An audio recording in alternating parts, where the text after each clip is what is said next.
Morning. आप सभी को जय मसीह की। सुबह के क्लास में हम आप सभी का स्वागत करते हैं और एक बार फिर से आज के क्लास में हम आगे बढ़ेंगे और बढ़ते हुए निर्गमन की किताब में से 35 अध्याय उसके 4 वचन से आगे आज हम देखना आरंभ करेंगे। अब थोड़ा सा चैप्टर जो है ये बदल रहा है, ऐसा लगता है हमको, लेकिन ये वही चैप्टर है, ये वही अध्याय है जिसको हमने आज्ञाओं में और आज्ञाओं के बाद 20 से 25 अध्याय के बीच में हमने जो पढ़ा था उसी को मूसा को बड़ी डिटेल में देते हुए हमने देखा, समझाते हुए देखा, 10 आज्ञाओं को समझाते हुए देखा, उसके निवास स्थान के लिए कौन कौन सी बातें हैं उसको समझाते हुए देखा। ये हर एक चीज़ों को अब हम देख रहे हैं और लगातार उसी पर चर्चा कर रहे हैं। चैनल को लाइक करें, सब्सक्राइब करें, शेयर करें। चलिए अब आगे निवास स्थान के लिए कुछ सामग्रियां हम यहाँ पे देखेंगे। निवास स्थान कैसे बनाया जाना चाहिए, उस पर बलिदान कैसे चढ़ाया जाना चाहिए, ये सारी चीजें हमने देखा। अब उसके अंदर में सामग्री और उसके अंदर में वेदी, हर एक चीजों को हमने देखा। अब हम कुछ और डिटेल में जाकर के उसको देखेंगे। लिखा है, फिर मूसा ने इस्राएलियों को सारी मंडली से कहा, जिस बात की आज्ञा यहोवा ने दी है वह यह है। अब ये बार बार बोल रहा है कि यहोवा ने जो आज्ञा दी है, क्योंकि ये उसकी ओर से कोई आज्ञा नहीं, ये परमेश्वर की ओर से दी हुई आज्ञा है। तुम्हारे पास यहोवा से भेंट के लिए भेंट ली जाए, तुम्हारे पास से यहोवा के लिए भेंट ली जाए, जैसे उसने कहा था भेंट को वेदी पे चढ़ाया जाए, अर्थात जितने अपनी इच्छा से देना चाहे वे यहोवा की भेंट करके ये वस्तुएं ले आए, अर्थात सोना, चांदी, पीतल। अब लोग भेंट का मतलब क्या समझते हैं? भेंट का मतलब दान होता है, ये समझते हैं, लेकिन भेंट का मतलब होता है जब मैं परमेश्वर से मुलाकात करना चाहता हूं, हम दोनों जो बातचीत करना चाहते हैं, तो ये गिफ्ट है जो यहोवा के लिए, एक भेंट है जो यहोवा के लिए, कि हम जब परमेश्वर से मुलाकात करने गए हैं तो हम खाली हाथ ना जाए। सोना मोर लोहान लेकर के यीशु मसीह से मुलाकात करने आए थे ना ज्योतिषी, तो खाली हाथ ना जाए, यहोवा से भेंट करने के लिए भेंट लेके जाएं अपने हाथों में। किसी के घर हम जाते हैं तो कभी केला, कभी सेब, कभी समोसा, इस प्रकार से भेंट करने के लिए भेंट करने जा रहे हैं तो कुछ सामग्रियां लेकर के जाते हैं। तो वैसे ही यहोवा के भवन में जब हम जाते हैं तो सोना, चांदी, पीतल, उन दिनों यही चलता था ना, अभी तो पैसा चलता है, तो सोना, चांदी, पीतल ये चीजें ले करके आए ताकि आने वाले समय के लिए यहोवा के लिए काम आ सके, उसके भवन के लिए। उसके भाई कोई महायाजक है, सेवा कर रहा है, तो उसको सेवकाई का पैसा तो मिलना चाहिए ना, है ना? तो उसके लिए तो हर एक चीजों के लिए ये भेंट जो है वो लेकर के रखा जाए। नीले, बैजली और लाल रंग का कपड़ा, सूक्ष्म सनी का कपड़ा, बकरी का बाल, ये सब जो पहले उसने बताया था चढ़ाया जाए, ये सब भेंट में। लाल रंग की रंगी हुई मेढ़ों की खालें भी हो, सुइसों की खालें हो, बबूल की लकड़ी हो, जैसे कि देखिए ये सब चीजें जो बता रहा है ये सब भवन में पहले काम लाया जा चुका है, हमने इसको पढ़ लिया है ना। तो ये सब काम लाया गया है पहले उन दिनों में। भाई बबूल का लकड़ी, सुइसों की खालें, मेढ़ों की खालें, लाल रंग की रंगी हुई, और बकरी का बाल, सूक्ष्म सनी का कपड़ा, लाल रंग का कपड़ा, नीले, बैजनी और लाल रंग का, 3 रंग का, ये सब पहले ही यहोवा के भवन में इस्तेमाल की गई हैं। तो कहीं ना कहीं ये सभी चीजें यहोवा के भवन में इसलिए लाई जाए क्योंकि ये उपयोग के लिए, ये भवन के लिए। जैसे बोलते हैं आजकल कोई कुर्सी दे दिया, कोई टेबल दे दिया, कोई पंखा दे दिया, है ना, क्योंकि आज की जरूरत की चीजें, कोई कूलर दे दिया, कोई एसी दे दिया, जिसको जैसे लगता है, कोई बाइबल दे देता है, कोई गीत दे देता है, कोई और कुछ दे देता है, कोई माइक दे देता है। तो वैसे ही भेंट करने के लिए कुछ भेंट लेकर के जाना है, लेकिन लोग भेंट का मतलब समझते हैं दान। आइए हम दान लेंगे। यहोवा को कोई दान कर सकता है क्या? मैं इसीलिए दान जो शब्द है उससे थोड़ी सी परेशानी होती है, क्योंकि हम यहोवा को दान नहीं देते, हम भेंट देते। जब हम यहोवा से भेंट करने उसके भवन जाते हैं, उसके घर जाते हैं, किसी के भी घर जाते हैं तो हम भेंट देते हैं, स्वाभाविक सी बात। वैसे ही हम भेंट देने जाते हैं, हम भेंट करने जाते हैं, भेंट लेके जाते हैं यहोवा के लिए, खाली हाथ नहीं जाते हैं, लेके जाते हैं। उजियाला देने के लिए तेल, देखिए उजियाला देने के लिए तेल मतलब जो दीपक जल रहा है उसमें तेल की जरूरत तो होगी ना हमेशा। तेल कहाँ से आएगा? तुम्हारे भेंटों से तेल आएगा। तो उजियाला देने के लिए तेल, अभिषेक का तेल, धूप के लिए सुगंधित द्रव्य, ये सारी चीजें भेंट करने के लिए यहोवा से जब मुलाकात करने के लिए उसकी निवास स्थान में आओगे तो लेके आना। फिर एपोद और चपरास के लिए सुलेमानी मणि, सुलेमानी मणि की जरूरत थी ना, हमने पढ़ा ना सुलेमानी मणि के विषय, और जड़ने के लिए मणि, ये सारी चीजें भी लेके आना, क्योंकि ये हर एक चीजें याजक महायाजक के वस्त्रों में इस्तेमाल की जाती हैं और वेदियों में और हर एक चीजों में जो यहोवा के भवन में। तुम में से जितनों के हृदय में बुद्धि का प्रकाश है वे सब आकर जिस जिस वस्तु की आज्ञा यहोवा ने दी है वे सब बनाएं।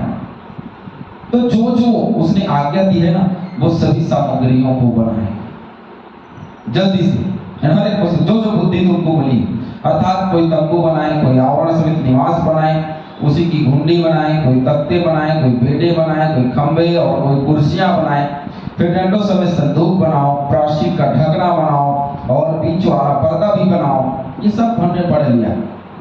डंडों और सब सामान समेत मेज और भेंट की रोटियां बनाओ।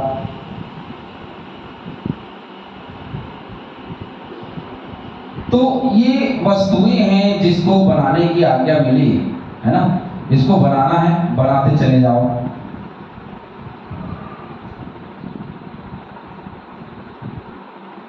आगे सामान और दीपकों समेत उजियाला देने वाला दीवट बनाओ और उजियाला देने के लिए तेल भी उसमें डालो। डंडों मतलब बनाओ, विशेष तेल है ना ये, तो डंडों समेत धूप वेदी, मतलब विशेष तेल मतलब ये एक ऐसा तेल जिसमें किसी प्रकार की मिलावट ना हो, वो बनाओ। डंडों समेत धूप वेदी, अभिषेक का तेल भी बनाओ। अभिषेक का तेल बड़ा ही, हमने पढ़ा था अभिषेक का तेल जो है वो बड़ा ही कठिन है ना। तो निर्गमन 30:1 से 6 के बीच में आप जब पढ़ेंगे तो आपको डंडों समेत धूप वेदी और अभिषेक का तेल भी मिल जाएगा, है ना। सुगंधित धूप और निवास के द्वार का पर्दा भी बनाओ। पीतल की झंझरी, डंडों आदि सारे सामान समेत होम वेदी, पाए समेत हौदी बनाओ। तो ये सारी चीजें परमेश्वर ने मूसा को आज्ञा दी। अब ये मूसा इस्राएलियों को बता रहे हैं। खंभों और उनकी कुर्सियां समेत आंगन के पर्दे और आंगन के द्वार के पर्दे भी बनाओ। निवास और आंगन दोनों के खूंटे और डोरियां भी बनाओ। पवित्र स्थान में सेवा टहल करने के लिए काढ़े हुए वस्त्र और याजक का काम करने के लिए हारून याजक के पवित्र वस्त्र और उसके पुत्रों के वस्त्र भी बनाओ। तो याजक का काम कौन करेगा? हारून और उसके पुत्रों के वस्त्र भी बनाओ। तब इस्राएलियों की सारी मंडली मूसा के सामने से लौट गई, और जितनों को उत्साह हुआ और जितनों के मन में ऐसी उत्पन्न हुई थी वे मिलाप वाले तंबू के काम करने और उसकी सारी सेवा और पवित्र वस्त्रों के बनाने के लिए यहोवा के भेंट ले आने लगे। देखिए, हर झुंड में दो प्रकार के लोग होते हैं, एक तो करने वाले, दूसरे नहीं करने वाले। यहाँ भी वही प्रतिरूप हमको देखने को मिल रहा है। कुछ लोगों ने बड़ा इंटरेस्ट लिया कि नहीं हमको करना है, कुछ लोगों ने किया और कुछ लोग तो निकल लिए। कुछ लोगों को इंटरेस्ट देखा नहीं करें, क्या मतलब, क्यों हम करें मेहनत, है ना, हम ऐसी जिंदगी की तरह। क्या स्त्री क्या पुरुष जितनों के मन में ऐसी इच्छा उत्पन्न हुई थी कि वे सब जुगनू, नथनी, मुंदरी और कंगन आदि सोने के गहने ले आने लगे। देखिए, जो जो चीजें की आवश्यकता थी वे सब यहोवा के लिए भेंट लाने लगे। कोई कंगन, जुगनू, नथनी, मुंदरी, ये सब जाते हैं, आज के समय में चलती है ना।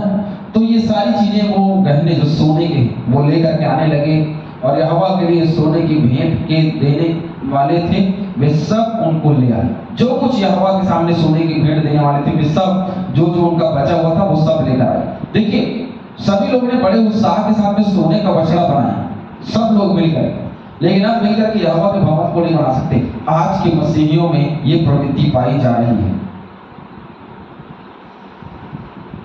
खाने पीने में हम अपना पैसा उड़ा देते हैं, लेकिन कहीं भी यदि परमेश्वर के साथ या परमेश्वर के लिए कोई काम करने की बात आती है, या जब उसके चर्च, क्योंकि हमने चर्च भवन जब बनाया तो बड़ी मुश्किल से बड़ी मुश्किलें आती हैं जब आप भेंट लेने जाते हैं, कहीं देते भी हैं। मसीही लोगों की बात है, मसीही लोगों की बात है। और उसके निवास स्थान के लिए पैसा नहीं होता, खाने पीने और दुनिया भर की दिखावाबाजी के लिए पैसा रहता है ना। एक से वस्त्र पहनने के लिए पैसा रहता है, लेकिन परमेश्वर के भवन के लिए नहीं रहता। लेकिन यहाँ देखिए वही है, कुछ लोग नहीं लाए, लेकिन जो लाए वो पूरे दम के साथ में लाए और सोना चांदी सब लेकर जो जरूरत थी।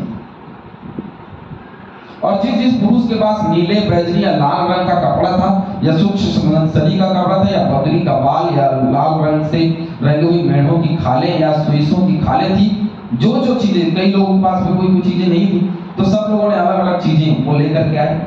फिर जितने चांदी या पीतल की भेंट देने वाले थे वे यहोवा के लिए वैसी ही भेंट ले आए। और जिसके पास सेवा के किसी काम के लिए बबूल की लकड़ी थी वे उसको भी ले आए। और जितने स्त्रियों के हृदय में बुद्धि का प्रकाश था वे अपने हाथों से, देखिए बुद्धि का प्रकाश वहां लिखा है ना, बुद्धि का, देखिए बुद्धि सबके पास रहता है, लेकिन प्रकाश की बुद्धि केवल वचन वालों के पास रहता है, जो वचन की शिक्षा में चलते हैं उनके पास रहता है। जितनी स्त्रियों के मन में ऐसी बुद्धि का प्रकाश था उन्होंने बकरी के बाल भी काटे और प्रधान लोग एपोद और चपरास के लिए सुलेमानी मणि और जड़ने के लिए मणि भी लेकर के आए, क्योंकि ये तो प्रधान लोगों के पास में ही रहेगा ना, नीचे वाले के पास में ये नहीं रहेगा। जो प्रधान है उनके पास में ये चीजें पाई जाती थी, ये लोग लेकर के आ गए।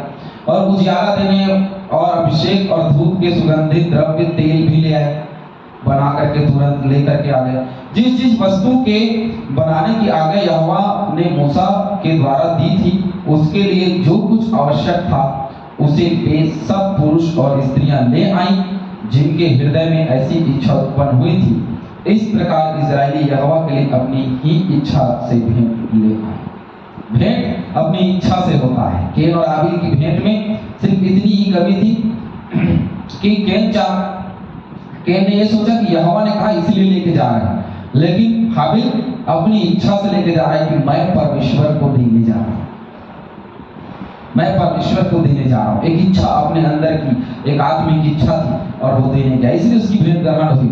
और कैन, उसने कहा परमेश्वर ने मांगा है, नहीं परमेश्वर को कुछ नहीं चाहिए, लेकिन परमेश्वर चाहता है कि हम त्याग सीखें। तो कभी भी हम दान नहीं दे सकते उसको, यहोवा को क्या दान देंगे हम, है ना, उसने तो हमें जीवन दिया है और क्या दान चाहिए हमको। तो हम उसके लिए भेंट लेकर के जाते हैं, जो हम मुलाकात करने जाते हैं उसके भवन में, तो उसके लिए हम भेंट लेकर के जाते हैं। परमेश्वर हम सभी को बहुत से आशीष दे, आमीन।